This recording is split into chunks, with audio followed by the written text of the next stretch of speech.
Welcome to Kannada NBQG channel. ಇವತ್ತಿನ video ತುಂಬ useful ಆಗಿರುತ್ತದೆ, ಕೊನೆವರೆಗೂ ನೋಡಿ. ನುಗ್ಗೆಕಾಯಿ ಯಾಕೆ ತಿನ್ನಬೇಕು, ನಾವು ದಿನನಿತ್ಯ ಬಳಸುವ ನುಗ್ಗೆಕಾಯಿಯಿಂದ ಆಗುವ ಪ್ರಯೋಜನಗಳು ಏನು ಅನ್ನೋದನ್ನು ಈ ವಿಡಿಯೋದಲ್ಲಿ ತಿಳಿಯೋಣ. ಬನ್ನಿ, ವಿಡಿಯೋನ ಕೊನೆವರೆಗೂ ನೋಡಿ, ಸ್ಕಿಪ್ ಮಾಡೋಕ್ಕೆ ಹೋಗಬೇಡಿ. ನುಗ್ಗೆಕಾಯಿಯು ಹಾಲಿಗಿಂತ 4 ಪಟ್ಟು ಹೆಚ್ಚು ಕ್ಯಾಲ್ಸಿಯಮನ್ನು ಹೊಂದಿದೆ. ಇದು ಹಾಲಿಗಿಂತಲೂ 4 ಪಟ್ಟು ಹೆಚ್ಚು ಶಕ್ತಿಶಾಲಿಯುತವಾಗಿದೆ ಎಂದು ಹೇಳಲಾಗುತ್ತದೆ. ಮತ್ತು ಇದು ಬಾಳೆಹಣ್ಣಿಗಿಂತ 3 ಪಟ್ಟು ಪೊಟ್ಯಾಷಿಯಮನ್ನು ಹೊಂದಿದೆ. ನಮ್ಮ ದೇಹಕ್ಕೆ ಬೇಕಾಗುವ ಪೊಟ್ಯಾಷಿಯಂ ಕೂಡ ಈ ನುಗ್ಗೆಕಾಯಿಯಲ್ಲಿ ಸಿಗುತ್ತದೆ. ಹಾಗಾಗಿ ನಾವು ದಿನನಿತ್ಯ ತಿನ್ನುವ ಆಹಾರದಲ್ಲಿ ನುಗ್ಗೆಕಾಯಿಯನ್ನು ಬಳಸುವುದು ತುಂಬ ಸಹಾಯಕವಾಗಿದೆ.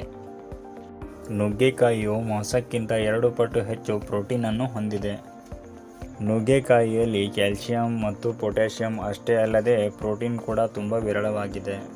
ನುಗ್ಗೆಕಾಯಿಯನ್ನು ನಮ್ಮ ಆಹಾರದಲ್ಲಿ ಎಷ್ಟು ಹೆಚ್ಚು ಬಳಸುತ್ತೇವೋ ಅಷ್ಟು ಆರೋಗ್ಯದಿಂದ ಇರಲು ನಮಗೆ ಸಹಾಯಕವಾಗುತ್ತದೆ. ಇದೇ ತರಹದ ಹೆಚ್ಚಿನ ವಿಡಿಯೋಗಳಿಗಾಗಿ ಚಾನಲನ್ನು ಸಬ್ಸ್ಕ್ರೈಬ್ ಮಾಡಿಕೊಳ್ಳಿ ಮತ್ತು ಬೆಲ್ ಬಟನನ್ನು ಒತ್ತಿರಿ.